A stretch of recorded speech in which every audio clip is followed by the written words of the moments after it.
Bonjour messieurs, dames. Donc, dernière section de ce chapitre-là, les identités trigonométriques. Les identités trigonométriques vont nous servir, il y en a trois, ils vont nous servir à faire des démonstrations. Mais avant de se lancer là-dedans, il faut faire les démonstrations de nos fameuses identités trigonométriques. Donc, première identité.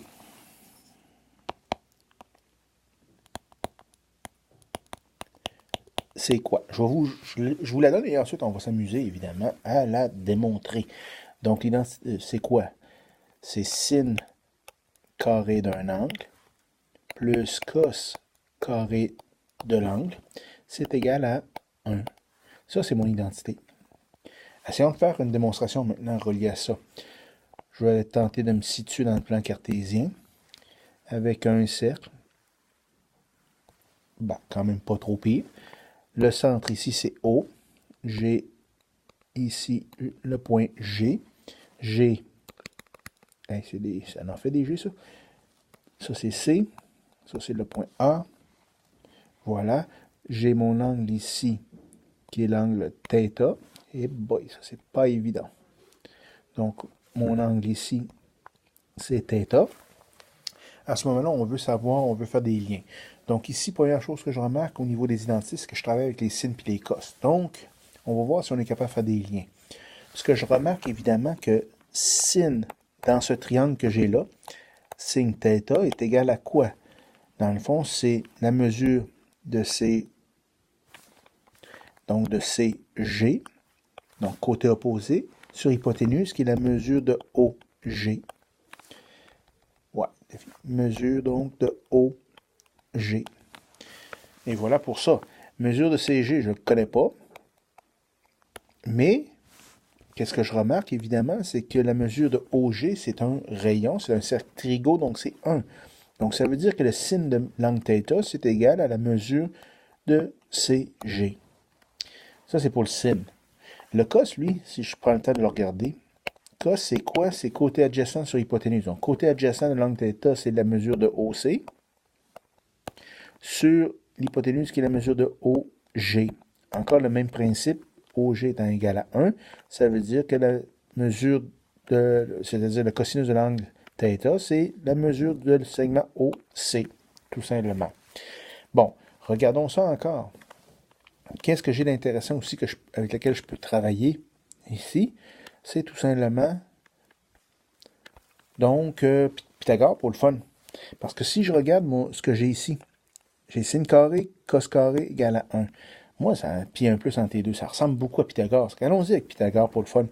Donc, la mesure de OG, donc l'hypoténuse au carré, est égale à la somme des carrés des cathètes. Donc, la mesure de OC au carré, plus la mesure de CG au carré. Je regarde ça avec attention. OG, j'ai dit c'était 1.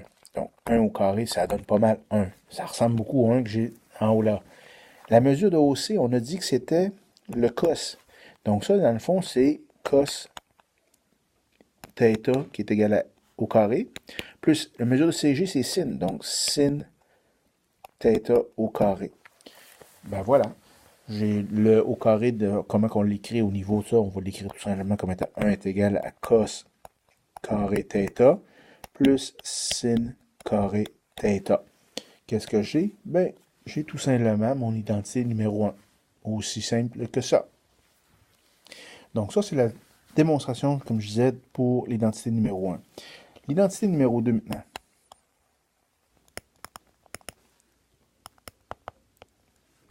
L'identité numéro 2, c'est quoi? C'est 1 plus tan carré θ qui est égal à sec carré θ. Ça, c'est l'identité numéro 3. L'identité numéro 4, voyons, ça c'est l'identité numéro 2, pardon. L'identité numéro 3, maintenant, comme je dis, c'est quoi? C'est 1 plus cotangente carré θ qui est égal à coséquente carré θ. Si je veux faire un petit résumé, ici en passant, je vous épargne les démonstrations pour l'identité 2 et 3. L'identité 2 se fait quand même assez bien, mais je vous l'épargne quand même pour une espèce de générosité de ma part. Je vais peut-être la faire la numéro 2 en classe. Vous verrez ça en temps et lieu. Si j'oublie, ben, tant mieux pour vous autres. si, en résumé, ça n'a aucun rapport à ce que je viens d'écrire. Donc, en résumé, puis là, ça, ce que je vais écrire là est important. Donc, la première identité, c'est sin carré θ plus cos carré θ qui est égal à 1. La deuxième identité, c'est 1 plus tan carré θ qui est égal à sec carré θ. Et puis la petite dernière, c'est 1 plus cotangente carré θ qui est égal à coséquente carré θ. Ça, c'est mes identités. Ils sont extrêmement importants à se souvenir par cœur. Qu'est-ce que je peux mettre à côté comme information supplémentaire qu'il ne faut pas oublier? C'est qu'une tangente de θ, c'est quoi? C'est sin de l'angle sur cos de l'angle. Quoi d'autre? Cotangente de θ, c'est quoi? C'est 1 sur tan θ, qui est égal à cos θ sur sin θ. Ensuite, quoi d'autre que j'ai? J'ai coséquente. Coséquente, c'est quoi? C'est 1 sur sin. Ben, c'est 1 sur séquente qui est bon. Donc, 1 sur sin θ. Et j'ai séquente θ qui est 1 sur cos de θ. Donc, il y en a 7 finalement dans le fond à retenir. Les 3 premiers, c'est les identités remarquables. Le reste, c'est de la trigo comme telle. Donc, ça, il ne faut absolument pas que j'oublie ces petits détails-là. Qu'est-ce que je peux faire avec ça maintenant? Ben, je peux faire des démonstrations. En voici quelques exemples. Donc, première chose ici, je vous demande comme exemple de démontrer la relation suivante. 1 sur sec carré θ plus 1 sur coséquente carré θ et c'est égal à 1.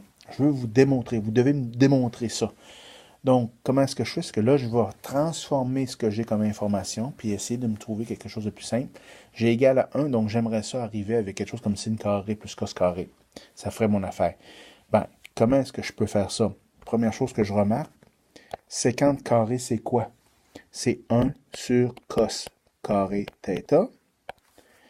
Puis coséquente, c'est quoi? C'est 1 sur sin.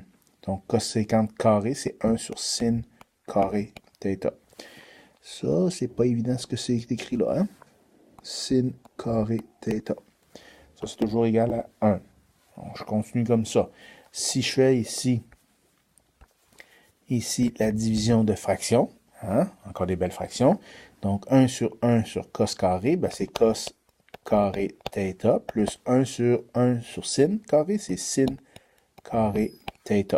Ça, c'est égal à 1. Donc, ici, la dernière partie qui me reste à faire, c'est que ça ici, on sait que c'est égal à 1.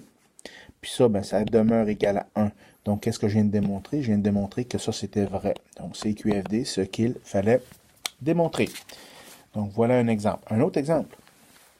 Si je vous demande de démontrer tan carré θ moins sin carré θ,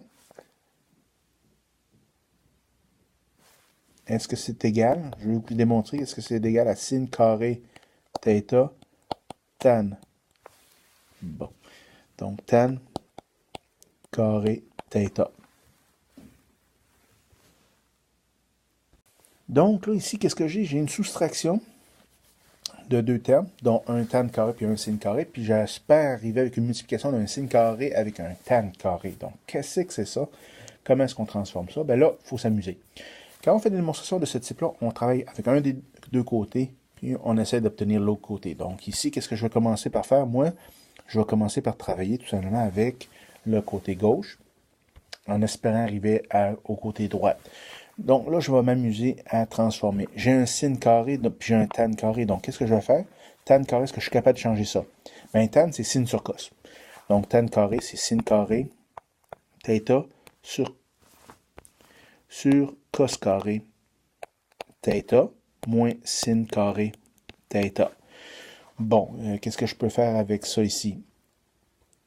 Je regarde ça avec attention. Qu'est-ce que je pourrais faire? Bon, si je regarde ça, je pourrais faire une mise en évidence simple. Si je fais une mise en évidence, ça c'est sur 1. Si je fais une mise en évidence simple de sin carré θ, La mise en évidence simple, qu'est-ce qu'elle va me faire apporter? Elle va m'apporter la multiplication que j'ai ici. Donc, ça va me donner quoi? Ça me donne 1 sur cos carré θ, moins, qu'est-ce qui reste là? Ben, il reste 1. OK, ça va pas si pire, ça. Là, je veux faire le lien. Idéalement, c'est de faire le lien entre cette parenthèse-là ici et le tan carré. Est-ce que je suis capable de le faire? Ben, si j'y pense comme il faut, 1 sur cos carré, c'est quoi? C'est sécante carré. Θ moins 1. Puis sécante carré θ moins 1, c'est quoi? Quel hasard? C'est tan carré. Donc, qu'est-ce que j'obtiens ici? J'obtiens ici ce que je cherchais dans le fond. CQFD. Et voilà. Pas plus compliqué que ça, entre guillemets. On essaie un autre? Ben, je pense que je suis aussi bien. Hein?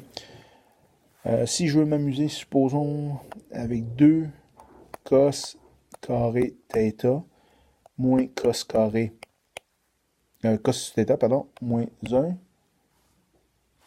sur cos θ moins 1. Je veux savoir, est-ce que c'est égal à sécante θ plus 2 sur sécante θ. Bon, toujours, je travaille sur un côté, j'espère obtenir l'autre. Comment est-ce que je peux faire ça ici? Ici, ce qui est intéressant, puis je vais me permettre de faire un petit à côté. Si je regarde le terme au numérateur ici, donc je vais travailler sur la partie gauche en espérant arriver à la partie droite. Qu'est-ce que je remarque? J'ai 2 cos carré θ moins cos θ moins 1. Trouvez pas que ça ressemble beaucoup à 2x2 moins x moins 1? Donc ici, si je veux factoriser ça, comment est-ce que je factorise ça? Je vais y aller avec le produit somme. Produit de moins 2, somme de moins 1, ce qui va me donner donc 1 puis moins 2 comme facteur. Donc, une fois factorisé, ça va me donner 2x plus 1, x moins 1. Donc, je peux ramener ça ici. Donc, je vais factoriser ça, ça va me donner 2 cos θ plus 1. Donc, plus 1. Et cos θ moins 1.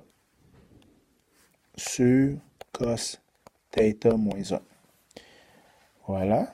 Ça, c'était une belle petite passe quand même, là, mais intéressante. Qu'est-ce que je remarque ici? J'ai un produit, puis je peux simplifier en haut et en bas. Donc, je me ramasse avec 2 cos θ plus 1. Moi, je veux aller chercher sec carré, sec θ plus 2 sur sec. Bon, je ne suis pas tout à fait encore arrivé. Est-ce que je peux, à partir du cos, aller chercher un sec? Ben oui. Sécante, c'est cosinus, c'est-à-dire c'est 1 sur sécante θ plus 1. Ça ici, c'est 2 sécante θ plus 1. Dénominateur commun pour le fun, ça donne sécante θ, pardon. Ben, vous voyez que je viens d'obtenir mon sécante en dessous. Donc, ça donne 2 plus 1 fois sécante, ça fait sécante θ. Donc, qu'est-ce que je viens d'obtenir ici? Ben, je viens d'obtenir mon terme au complet là. Donc, c'est QFD. Donc, ce qui était ici un petit peu plus touchy, un petit peu plus difficile, c'est mon passage ici de cette forme-là à cette forme-là ici, qui me prenait, bizarrement, il faut faire un lien avec les équations de degré 2. Donc, ça ici, c'est un bel petit exemple bien intéressant.